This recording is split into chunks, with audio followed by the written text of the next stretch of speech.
Kesha Cole made headlines a while ago when she claimed that Beyonce's dad Matthew used to give out Beyonce to industry execs for freak-offs in order to boost her career, and apparently this is how she ended up with Jay-Z when she was just 16 and he was pushing 30. Their marriage was a business plan that went too far. It turns out Beyonce and Matthew Knowles had different ideas on how Jay-Z was going to help her career. But word on the street is Jay has had Bey on substances for a long time, and he also continued Matthew's legacy of giving her to other industry execs, and one of them was Diddy. Kesha has always felt her way about Bey since she released the Bow Down single, but these allegations definitely take the cake, and everyone's talking. Kesha first dragged Beyonce back in 2013 after she released her diss track, Bow Down. She wasn't the only one who thought Bey was full of it. Bow Down had everyone pressed, especially the R&B girls, because Beyonce was basically telling them that she's their queen, and they need to stop trying to keep up with her and just bow down. Some people also speculated that the song was actually shade to Rihanna, given that the 2010s were Riri's era and she had lots of #1 singles. It's fair to say Rihanna also thought the same thing, because she threw the shade right back at Bey in a matter of minutes. Even Beyonce's own fans dragged her for being a hypocrite, and this was shocking because if you know anything about the Beehive, you know they are crazy over Bee, so the fact that they called her out was insane. They accused her of going from preaching about girls running the world to calling those same girls the B words and demanding for them to bow down. The Beehive was not happy. Beyonce had shifted from a woman who preaches women empowerment to the one who thinks herself about women.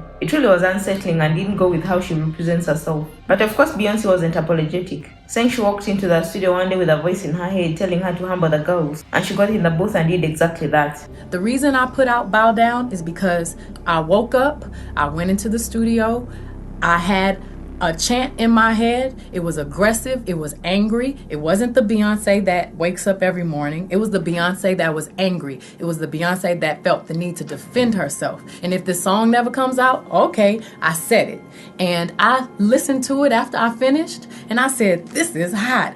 I'm going to put it out. I'm not going to sell it. I'm going to just put it out. People like it, great. They don't, they don't. She said she didn't mean to offend anyone, but she has still gone on to unapologetically perform that song a lot, so she clearly doesn't care, and that's what really had Kesha Cole pressed. Beyonce's explanation pissed both Rihanna and Kesha off even more, and they took to their social media pages to drag her. Rihanna jumped on Instagram and posted an article crowning her the Queen of Pop in the UK, and captioned it, "I only know how to be #1, I could use a challenge." Rihanna was very snappy in this era, so it wasn't hard for folks to figure out that she was throwing shade directly at Beyonce with this post. Things got even messier when Kesha Cole and Brandy also came to Rihanna's defense by blasting Beyonce for being bitter. Kesha went on an explosive rant on Twitter, and she was even more direct with her shade than Rihanna. She said, "First women need to stick together, now we better bow," shaking my head. She also continued, "That can stand when people are all self-righteous when it's convenient and it makes them look good," laughing my ear off.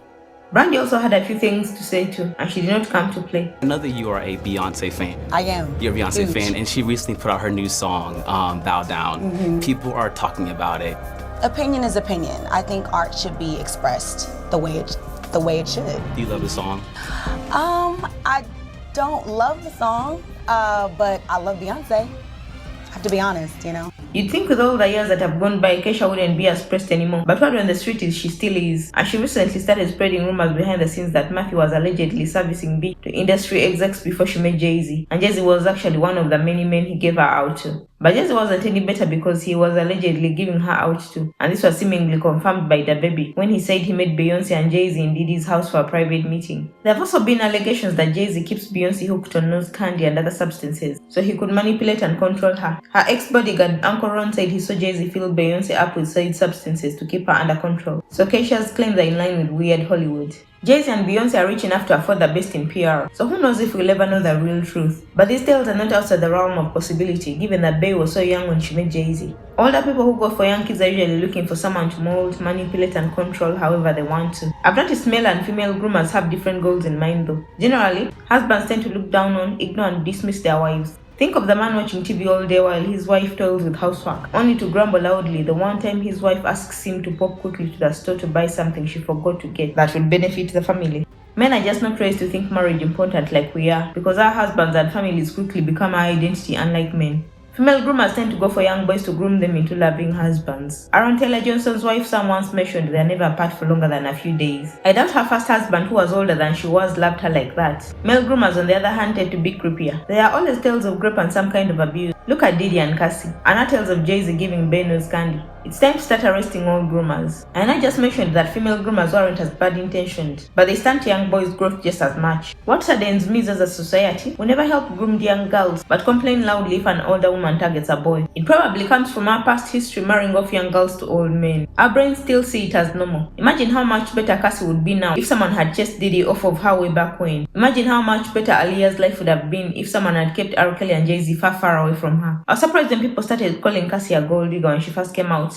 Like, of course she stayed with him even after what he did to her. Diddy targeted her before her brain had even finished developing, so she was completely unequipped to understand that he had love bombed her to get her to love him, so he could do anything he wanted to her. Diddy's lawyers were even using the fact that Cassie stayed to try to get Diddy exonerated. Like, of course she stayed. She was groomed too well to leave.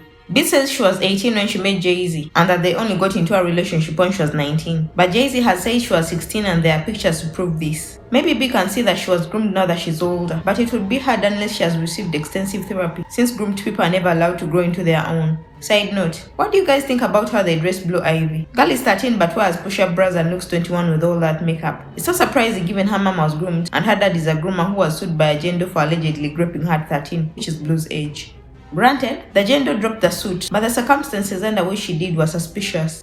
She was at Jendo, then suddenly Jay-Z's lawyers found her and talked to her after the court had refused to give them her identity. Jay-Z is definitely fishy because he was friends with R. Kelly and Diddy and only distanced himself when the public found out about their horrible inclinations, birds of a feather and all that. I hope the truth out someday. That Jendo deserves justice. And back to the story. So B's career was suspiciously boosted immediately after she got with Jay, and she began getting more industry support than Kelly Rowland and Michelle Williams. Mind you, Beyonce never really had a social life while growing up. She was tied up in her career right from when she was a teenager and only had one boyfriend while she was in high school. It's believed this is why Beyonce stayed with Jay-Z after he cheated on her. He's the only man she has known since she was allegedly 16. Her whole career is centered around him and she's built a whole family with him. She doesn't know what it's like to be a woman of her own without him in the picture. She never got to experience life with different types of people, and the fact that he was so old, probably the only way she knows how to express herself is through her music.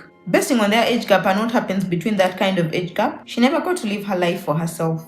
It's unclear where Keisha got the tea about Jay dishing Beyonce out to others, but the streets have been talking and they aren't taking it easy on B. Everyone's convinced Keisha knows more than she's letting on, but of course since nothing is confirmed, we'll just have to wait and see. I personally wish Beyonce the best and hopes she manages to take back control of her life. Hopefully her kids are fine. Innocent souls don't deserve any mess whatsoever. As for Jay-Z, I hope what he put out in the world gets back to him. If he only put out good things, then good for him. If he didn't, I hope Kama hurries up to get to his side. Anyway, what are your thoughts? What do you think of these rumors of Beyonce being controlled with nose candy?